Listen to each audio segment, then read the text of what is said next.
बादशाह अकबर और बीरबल के किस्से सुनने और पढ़ने में बहुत ही मजेदार होते हैं। बीरबल अकबर के वजीर थे और उनके राज दरबार में नवरत्नों में एक थे। साथ ही बीरबल अकबर के बहुत खास भी थे।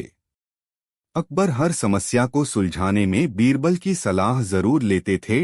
एक बार ऐसी ही जटिल समस्या दरबार में आई जिसके समाधान का जिम्मा अकबर ने बीरबल को सौंपा और बीरबल ने झट से इसका हल निकाल दिया। आज अकबर बीरबल के किस्से में आपको बताएंगे कुएं का पानी की कहानी। अकबर बीरबल के किस्से कुएं का पानी।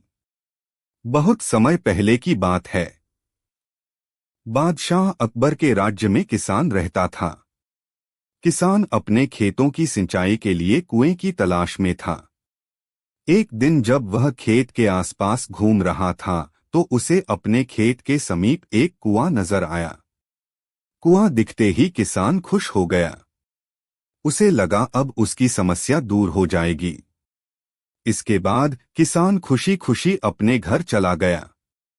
अगले दिन किसान उस कुएं के पास पानी लेने के लिए पहुंच गया। लेकिन जैसे ही उसने कुएं में बाल्टी डाली तो वहां एक आदमी आ गया और किसान से कहा कि यह उसका कुआं है। उसने किसान से कहा कि तुम मेरे कुएं से पानी नहीं ले सकते हो। अगर तुम्हें कुएं से पानी चाहिए तो तुम्हें कुएं को खरीदना पड़ेगा। कुआं खरीदने के लिए तय हुई रकम। आदमी की बात सुनकर किसान पहले तो निराश हुआ, लेकिन फिर उसने सोचा कि अगर मैं यह कुआं खरीद लूं तो पानी की समस्या जड़ से खत्म हो जाएगी और मुझे पानी के लिए इधर-उधर भटकना नहीं पड़ेगा। किसान ने कुआं खरीदने के लिए हाँ कर दी और इसके बाद दोनों के बीच एक रकम भी तय हो गई। लेकिन किसान के पास उतने पैसे नहीं थे। फिर भी किसान ने सोचा मैं एक दिन में किसी तरह इस रकम को जुटा लूंगा। इस तरह से किसान ने आदमी को अगले दिन तय रकम देने का वादा किया और घर चला गया। कुआं खरीदने के बाद भी नहीं सुलझी समस्या। किसान ने किसी तरह से रकम जुगाड़ की और अगले दिन बिना देर किए कुआं खरीदने चला गया। किसान उस आदमी के घर पहुंचा और उसे तय रकम दे दी। इसके बाद किसान बहुत खुश हो गया और उसने कुएं से पानी निकालने में तनिक भी देरी नहीं की और तुरंत बाल्टी उठा ली। जैसे ही किसान कुएं में बाल्टी डालने जा रहा था तो आदमी ने फिर उसे रोक दिया और कहने लगा, तुम इस कुएं से पानी नहीं निकाल सकते, क्योंकि मैंने तुम्हें सिर्फ अपना कुआं बेचा है, कुएं का पानी नहीं। आदमी की बात सुनकर किसान मायूस हो गया और न्याय के लिए बादशाह अकबर के दरबार में गुहार लगाई। अकबर के दरबार पहुंचा मामला। बादशाह अकबर ने किसान की पूरी बात सुनी और फिर कुआं बेचने वाले आदमी को भी दरबार में बुलाया। बादशाह का फरमान सुनते ही आदमी तुरंत दरबार में हाजिर हुआ। बादशाह ने उससे पूछा, जब तुमने किसान को अपना कुआं तय रकम पर बेच दिया तो इसे पानी क्यों नहीं लेने दे रहे? आदमी ने कहा, महाराज, मैंने तो इसे सिर्फ अपना कुआं बेचा है, कुएं का पानी नहीं। आदमी की बात सुनकर अकबर भी सोच में पड़ गए। उन्होंने कहा, तुम बात को पते की कह रहे हो कि कुआं बेचा है, पानी नहीं।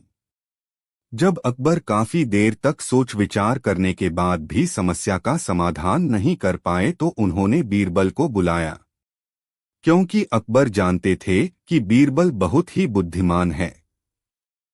इसलिए अकबर किसी भी मामले पर फैसला लेने से पहले उसकी राय जरूर लेते थे। बीरबल ने निकाला समस्या का हल। बीरबल दरबार में आए और दोनों की बात विस्तार से सुनी। बीरबल को तुरंत मामला समझ आ गया और बीरबल ने उस आदमी से कहा, ठीक है, अगर तुमने कुआं बेचा पानी नहीं तो फिर तुम्हारा पानी किसान के कुएं में क्या कर रहा है? अगर कुआं तुम्हारा नहीं है तो फौरन अपने पानी को कुएं से बाहर निकालो। बीरबल की बात सुनकर वह समझ आ गया कि बीरबल के आगे उसकी चालाकी नहीं चलने वाली है। उस आदमी ने तुरंत बादशाह से अपनी गलती के लिए माफी मांगी और किसान को कुएं के साथ पानी का भी अधिकार सौंप दिया। इसके बाद हमेशा की तरह बादशाह अकबर ने एक बार फिर से बीरबल की बुद्धिमानी की तारीफ की और कुआं बेचने वाले आदमी पर धोखेबाजी के लिए जुर्माना भी लगाया। एक मूर्ख ब्राह्मण को पंडित कहलवाने की बड़ी प्रबल इच्छा थी। बेचारा सतत प्रयत्न करने पर भी जब कामयाब न हुआ तो उसे बीरबल से मिलकर कार्यसाधन की तरकीब सूझी। उसने तुरंत बीरबल के मकान की तरफ प्रस्थान किया। बीरबल का घर उसके घर से दूर था। रास्ते का थकामांदा जब वहां पहुंचा तो लोगों से पूछने पर ज्ञात हुआ कि अभी बीरबल दरबार से नहीं आया है। मरता क्या न करता, वह तो पंडित कहलाने की धुन में चूर हो रहा था। तत्काल वहां से मुड़ा और दरबार की तरफ राही हुआ।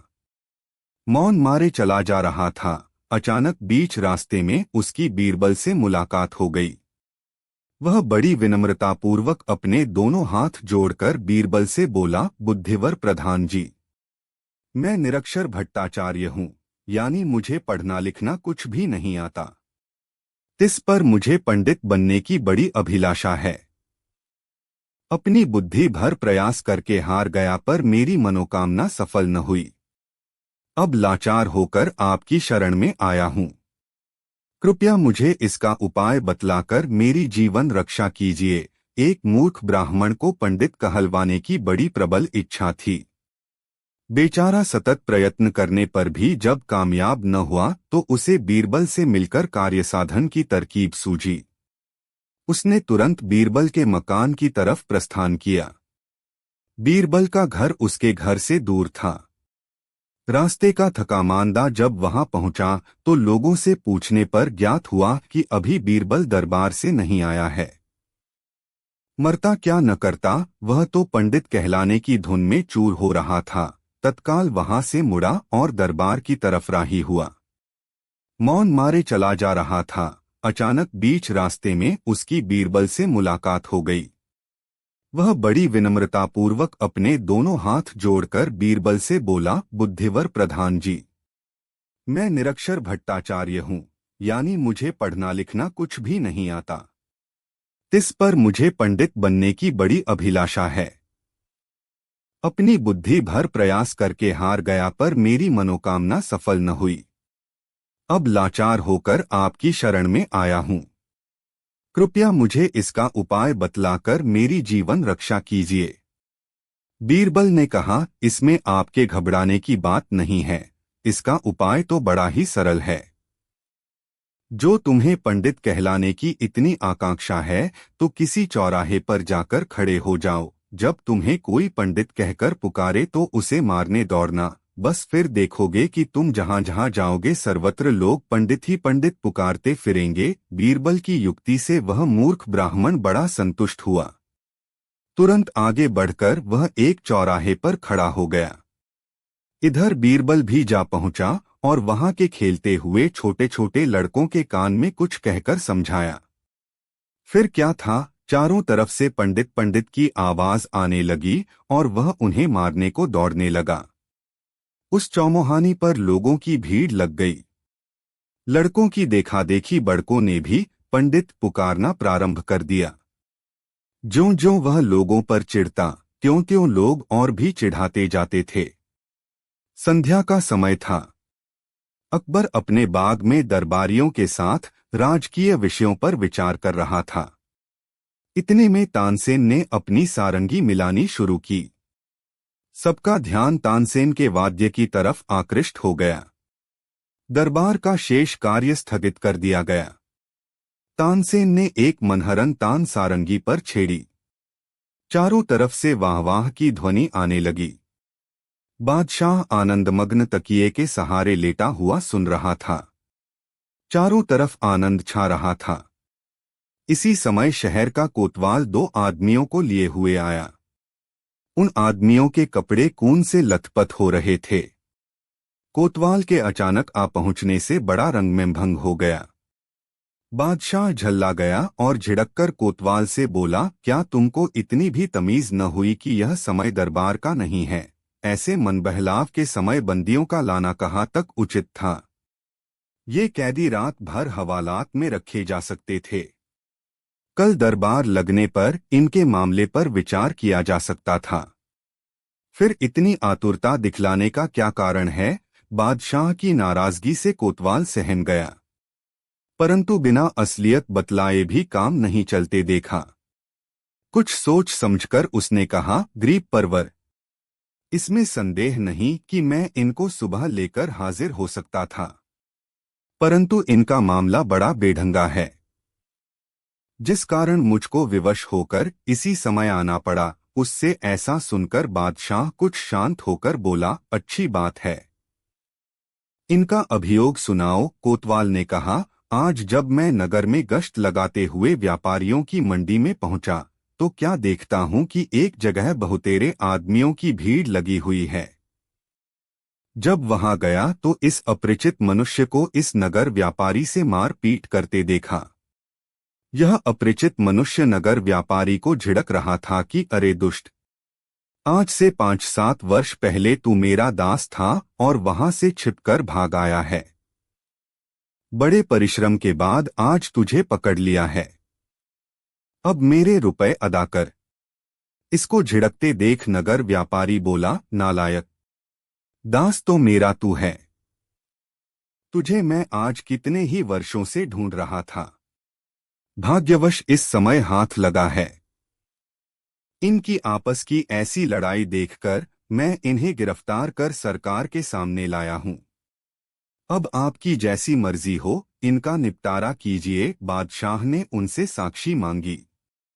नगर सौदागर ने कहा, गरीब परवर, आज 5 वर्ष का अरसा हुआ कि मैं अपना शहर ईरान छोड़कर दिल्ली आ बसा हूं, और यह हमारा नौकर इससे 2 वर्ष पहले ही मुझको छोड़कर भाग गया था। आज जब मैं बाजार में खरीद फरोख्त कर रहा था तो यह भी अचानक वहीं आ पहुंचा और मेरा हाथ पकड़कर बोला, तू मेरा गुलाम है, तू मेरा गुलाम है। मेरे व्यापारी होने का सारा शहर साक्षी है। जब पहला व्यापारी अपना बयान दे चुका तो दूसरा विदेशी व्यापारी बोला, पृथ्वीनाथ, यह झूठ बोलता है, क्योंकि ईरान का व्यापारी मैं हूं। इस शहर में मैं बिल्कुल नया आया हूं, इस कारण यहाँ का एक भी नागरिक मुझे नहीं पहचानता। यह जो इस नगर में शेर अली के नाम से विख्यात हो रहा है सो इसका फर्जी नाम है। यह नसीबा नामी मेरा गुलाम है। 7 वर्ष का जमाना गुजरा जब मैं इसे दुकान पर छोड़ बाहर व्यापार के लिए गया था। मौका देख यह मेरी बहुत बड़ी रकम चुराकर भाग आया है। तभी से मैं इसकी खोज में दर दर ढूंढता फिरता हूं। आज 7 वर्षों के बाद यहां मिला है। इनका अभियोग दरबार के सभी लोग बड़े गौर से सुन रहे थे। मामला भी बड़ा पेचीदा जान पड़ता था। दोनों ही सौदागर के लिबास में थे और दोनों की मुखाकृति भी अमीरों की सी थी। जब यह मामला चल रहा था इसी बीच एक सरदार साहब भी आ पहुंचे और नगर व्यापारी शेर अली को कैदी की सूरत में देखकर बोले, शेर अली, यह तुम्हारी क्या हालत है? तुम कैदी की सूरत में क्यों दिखाई पड़ रहे हो? शेर अली को इस सरदार के आने से बड़ी तसल्ली हुई और बोला, सरदार साहब, आप भी जानते हैं कि मैं कितने वर्षों से इस नगर में व्यापार कर रहा हूं और यहाँ का बच्चा बच्चा मुझे पहचानता है। समय के फेर से या दैव की अकृपा से आज मैं अपने ही दास द्वारा अभिशापित किया जा रहा हूं।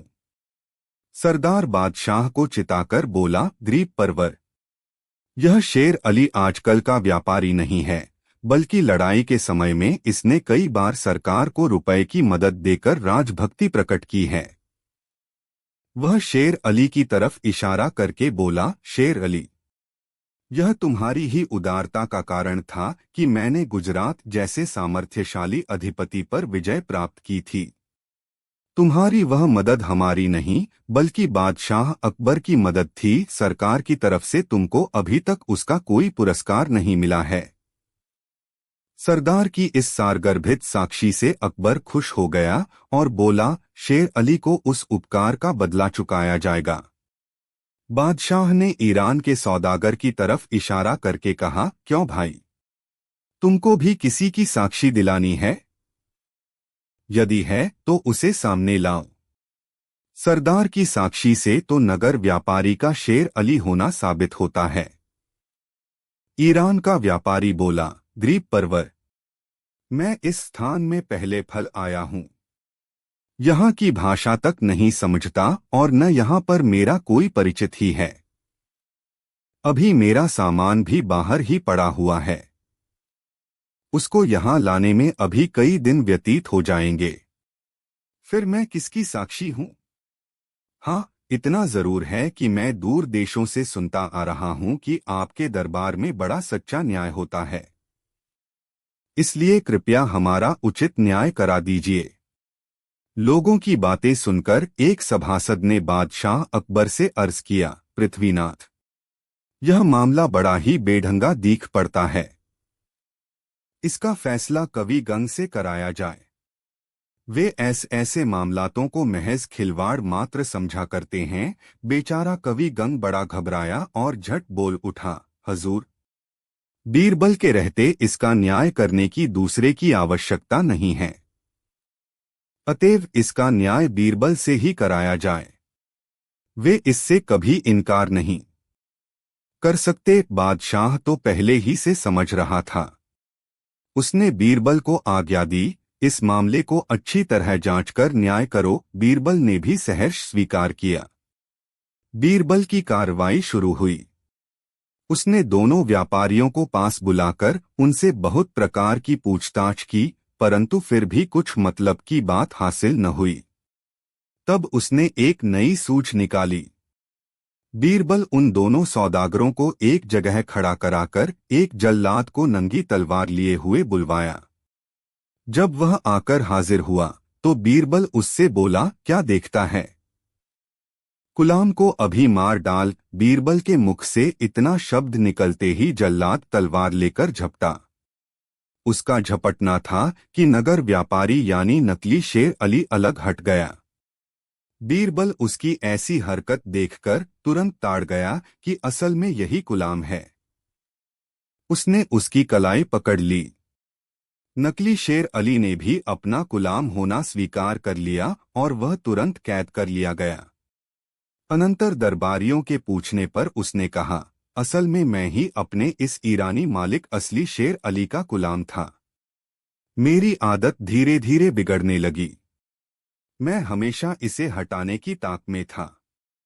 जब मेरा मालिक मुझे दुकान पर अकेला छोड़कर बाहर चला गया तो मेरी नीयत बिगड़ी और उसका बहुत सा माल लेकर वहां से भाग निकला।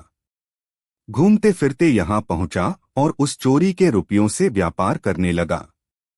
चूंकि इस काम को मैंने अपने मालिक के यहाँ ही सीख लिया था, इस कारण व्यापार चलाने में मुझे कोई दिक्कत न पड़ी और मेरा काम धड़ल्ले से चलने लगा।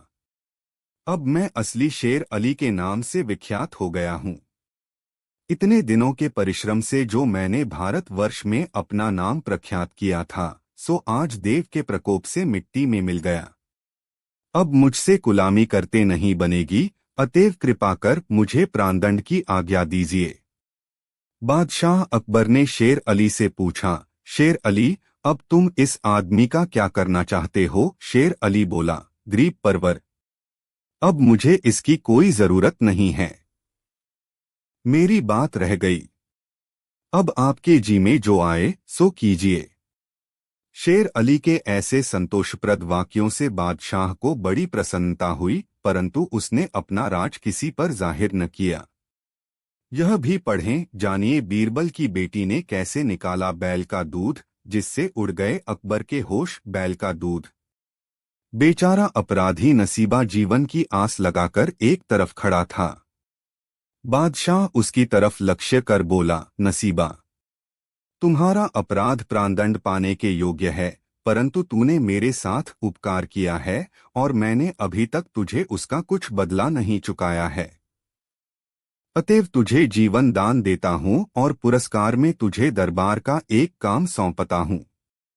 अब तुम उसी काम के सहारे से अपना जीवन निर्वाह करो। नसीबा खुशी के मारे फूला न समाया और बड़ी प्रसन्नता से उस पद को स्वीकार किया। बादशाह ने मन में विचार किया कि इस न्याय में बीरबल ने कमाल किया है। इस कारण उसको भी उचित पुरस्कार देना परमोचित है। बादशाह ने 3 पोशाक मंगवाईं। उसमें पहली कुछ आभूषणों के साथ असली शेर अली को और दूसरी बीरबल को तथा तीसरी नसीबा नामी गुलाम को देकर विदा किया। नसीबा ने शेर अली के चरणों पर गिरकर अपने अपराध की माफी मांगी और उसको आदरपूर्वक अपने मकान पर ले गया। उसने अपना सारा धन शेर अली के हवाले कर दिया। शेर अली बहुत बड़ा व्यापारी था। उसका सारा कारोबार ईमान पर चलता था। उसने विचार किया, व्यापार से मेरे धन के अतिरिक्त जो कुछ नसीबा ने अधिक उपार्जन किया है वह उसके परिश्रम का है। उसने अपना असली धन लेकर शेष बचा धन नसीबा के हवाले किया और खुशी खुशी अपने ईरान देश को लौट गया। मांगी नगर सौदागर ने कहा, गरीब परवर, आज 5 वर्ष का अरसा हुआ कि मैं अपना शहर ईरान छोड़कर दिल्ली आ बसा हूँ और यह हमारा नौकर इससे 2 वर्ष पहले ही मुझको छोड़कर भाग गया था। आज जब मैं बाजार में खरीद फरोख्त कर रहा था तो यह भी अचानक वहीं आ पहुंचा और मेरा हाथ पकड़कर बोला, तू मेरा गुलाम है, तू मेरा गुलाम है। मेरे व्यापारी होने का सारा शहर साक्षी है। जब पहला व्यापारी अपना बयान दे चुका तो दूसरा विदेशी व्यापारी बोला, पृथ्वीनाथ, यह झूठ बोलता है, क्योंकि ईरान का व्यापारी मैं हूं। इस शहर में मैं बिल्कुल नया आया हूं। इस कारण यहाँ का एक भी नागरिक मुझे नहीं पहचानता। यह जो इस नगर में शेर अली के नाम से विख्यात हो रहा है सो इसका फर्जी नाम है। यह नसीबा नामी मेरा गुलाम है। 7 वर्ष का जमाना गुजरा जब मैं इसे दुकान पर छोड़ बाहर व्यापार के लिए गया था। मौका देख यह मेरी बहुत बड़ी रकम चुराकर भाग आया है। तभी से मैं इसकी खोज में दर-दर ढूंढता फिरता हूं। आज 7 वर्षों के बाद यहां मिला है। इनका अभियोग दरबार के सभी लोग बड़े गौर से सुन रहे थे। मामला भी बड़ा पेचीदा जान पड़ता था। दोनों ही सौदागर के लिबास में थे और दोनों की मुखाकृति भी अमीरों की सी थी। जब यह मामला चल रहा था इसी बीच एक सरदार साहब भी आ पहुंचे और नगर व्यापारी शेर अली को कैदी की सूरत में देखकर बोले, शेर अली, यह तुम्हारी क्या हालत है? तुम कैदी की सूरत में क्यों दिखाई पड़ रहे हो? शेर अली को इस सरदार के आने से बड़ी तसल्ली हुई और बोला, सरदार साहब, आप भी जानते हैं कि मैं कितने वर्षों से इस नगर में व्यापार कर रहा हूं और यहाँ का बच्चा बच्चा मुझे पहचानता है। समय के फेर से या दैव की अकृपा से आज मैं अपने ही दास द्वारा अभिशापित किया जा रहा हूं। सरदार बादशाह को चिताकर बोला, गरीब परवर, यह शेर अली आजकल का व्यापारी नहीं है, बल्कि लड़ाई के समय में इसने कई बार सरकार को रुपए की मदद देकर राजभक्ति प्रकट की है। वह शेर अली की तरफ इशारा करके बोला, शेर अली, यह तुम्हारी ही उदारता का कारण था कि मैंने गुजरात जैसे सामर्थ्यशाली अधिपति पर विजय प्राप्त की थी। तुम्हारी वह मदद हमारी नहीं बल्कि बादशाह अकबर की मदद थी। सरकार की तरफ से तुमको अभी तक उसका कोई पुरस्कार नहीं मिला है। सरदार की इस सारगर्भित साक्षी से अकबर खुश हो गया और बोला, शेर अली को उस उपकार का बदला चुकाया जाएगा। बादशाह ने ईरान के सौदागर की तरफ इशारा करके कहा, क्यों भाई, तुमको भी किसी की साक्षी दिलानी है? यदि है तो उसे सामने लाओ। सरदार की साक्षी से तो नगर व्यापारी का शेर अली होना साबित होता है। ईरान का व्यापारी बोला, गरीब परवर, मैं इस स्थान में पहले फल आया हूं। यहाँ की भाषा तक नहीं समझता और न यहाँ पर मेरा कोई परिचित ही है। अभी मेरा सामान भी बाहर ही पड़ा हुआ है। उसको यहाँ लाने में अभी कई दिन व्यतीत हो जाएंगे। फिर मैं किसकी साक्षी हूँ? हाँ, इतना जरूर है कि मैं दूर देशों से सुनता आ रहा हूँ कि आपके दरबार में बड़ा सच्चा न्याय होता है। इसलिए कृपया हमारा उचित न्याय करा दीजिए। दोनों लोगों की बातें सुनकर एक सभासद ने बादशाह अकबर से अर्ज किया, पृथ्वीनाथ, यह मामला बड़ा ही बेढंगा दिख पड़ता है। इसका फैसला कवि गंग से कराया जाए। वे ऐसे मामलातों को महज खिलवाड़ मात्र समझा करते हैं। बेचारा कवि गंग बड़ा घबराया और झट बोल उठा, हजूर, बीरबल के रहते इसका न्याय करने की दूसरे की आवश्यकता नहीं है। अतएव इसका न्याय बीरबल से ही कराया जाए। वे इससे कभी इनकार नहीं कर सकते। बादशाह तो पहले ही से समझ रहा था। उसने बीरबल को आज्ञा दी, इस मामले को अच्छी तरह जांचकर न्याय करो। बीरबल ने भी सहर्ष स्वीकार किया। बीरबल की कार्रवाई शुरू हुई। उसने दोनों व्यापारियों को पास बुलाकर उनसे बहुत प्रकार की पूछताछ की, परंतु फिर भी कुछ मतलब की बात हासिल न हुई। तब उसने एक नई सूझ निकाली। बादशाह अकबर और बीरबल के किस्से सुनने और पढ़ने में बहुत ही मजेदार होते हैं। बीरबल अकबर के वजीर थे और उनके राज दरबार में नवरत्नों में एक थे। साथ ही बीरबल अकबर के बहुत खास भी थे। अकबर हर समस्या को सुलझाने में बीरबल की सलाह जरूर लेते थे।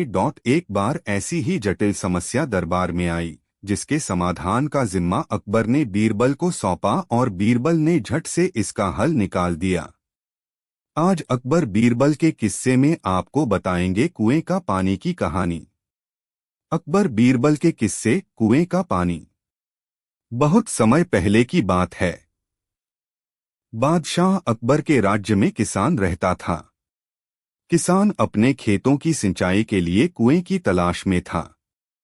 एक दिन जब वह खेत के आसपास घूम रहा था तो उसे अपने खेत के समीप एक कुआं नजर आया। कुआं दिखते ही किसान खुश हो गया। उसे लगा अब उसकी समस्या दूर हो जाएगी। इसके बाद किसान खुशी खुशी अपने घर चला गया। अगले दिन किसान उस कुएं के पास पानी लेने के लिए पहुंच गया। लेकिन जैसे ही उसने कुएं में बाल्टी डाली तो वहां एक आदमी आ गया और किसान से कहा कि यह उसका कुआं है। उसने किसान से कहा कि तुम मेरे कुएं से पानी नहीं ले सकते हो। अगर तुम्हें कुएं से पानी चाहिए तो तुम्हें कुएं को खरीदना पड़ेगा। कुआं खरीदने के लिए तय हुई रकम। आदमी की बात सुनकर किसान पहले तो निराश हुआ, लेकिन फिर उसने सोचा कि अगर मैं यह कुआं खरीद लूं तो पानी की समस्या जड़ से खत्म हो जाएगी और मुझे पानी के लिए इधर-उधर भटकना नहीं पड़ेगा। किसान ने कुआं खरीदने के लिए हाँ कर दी और इसके बाद दोनों के बीच एक रकम भी तय हो गई। लेकिन किसान के पास उतने पैसे नहीं थे। फिर भी किसान ने सोचा, मैं एक दिन में किसी तरह इस रकम को जुटा लूंगा। इस तरह से किसान ने आदमी को अगले दिन तय रकम देने का वादा किया और घर चला गया। कुआं खरीदने के बाद भी नहीं सुलझी समस्या। किसान ने किसी तरह से रकम जुगाड़ की और अगले दिन बिना देर किए कुआं खरीदने चला गया। किसान उस आदमी के घर पहुंचा और उसे तय रकम दे दी। इसके बाद किसान बहुत खुश हो गया और उसने कुएं से पानी निकालने में तनिक भी देरी नहीं की और तुरंत बाल्टी उठा ली। जैसे ही किसान कुएं में बाल्टी डालने जा रहा था तो आदमी ने फिर उसे रोक दिया और कहने लगा, तुम इस कुएं से पानी नहीं निकाल सकते, क्योंकि मैंने तुम्हें सिर्फ अपना कुआं बेचा है, कुएं का पानी नहीं। आदमी की बात सुनकर किसान मायूस हो गया और न्याय के लिए बादशाह अकबर के दरबार में गुहार लगाई। अकबर के दरबार पहुंचा मामला। बादशाह अकबर ने किसान की पूरी बात सुनी और फिर कुआं